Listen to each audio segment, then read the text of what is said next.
Dear students, চলো আজকের ভিডিওতে নাম্বার থেকে গুরুত্বপূর্ণ একটি প্রশ্নের সমাধান করি। এই প্রশ্নটি বিগত সালে আসা একটি প্রশ্ন, আর এই ধরনের প্রশ্ন কিন্তু পাবলিক পরীক্ষায় প্রচুর পরিমাণে আসতে দেখা যায়। তো এখানে দেওয়া আছে আইডেন্টিফাই দ্য ওয়ার্ড, দেখো identify the word that can be used as both singular and plural.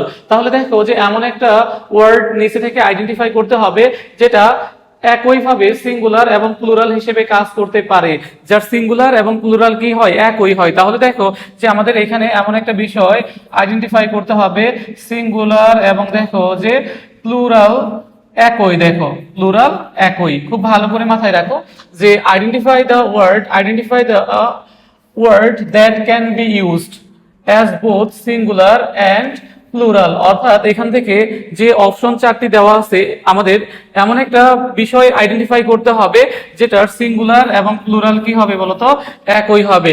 এখন এখানে দেওয়া আছে দেখো যে উড, তারপরে দেখো ইস্যুস, ফিশ, আর হচ্ছে দেখো যে লাইট। এখন আমাদের মাথায় রাখতে হবে যে এই ফিশ কি করতে পারে, দেখো যে এখানে সিঙ্গুলার এবং প্লুরাল হিসেবে বসতে পারে। ফিশের সিঙ্গুলারও ফিশ, প্লুরালও ফিশ। এখন দেখো তোমরা তো বলতে পারো যে ফিশেস তো হতে পারে, দেখো ফিশেস, হ্যাঁ ফিশেস হতে পারে যখন কি বোঝাবে, বিভিন্ন প্রজাতির মাছ বোঝাবে, বিভিন্ন প্রজাতির মাছ, তখন এটার প্লুরাল কি হতে পারে, ফিশেস হতে পারে। কিন্তু একই প্রজাতির মাছ অনেক বেশি বোঝাতেও কি ব্যবহার করতে হবে, দেখো যে ফিশই ব্যবহার করতে হবে। যেমন দেখো আমি যদি বলি ওয়ান, দেখো ওয়ান কি হবে, দেখো ওয়ান ফিশ।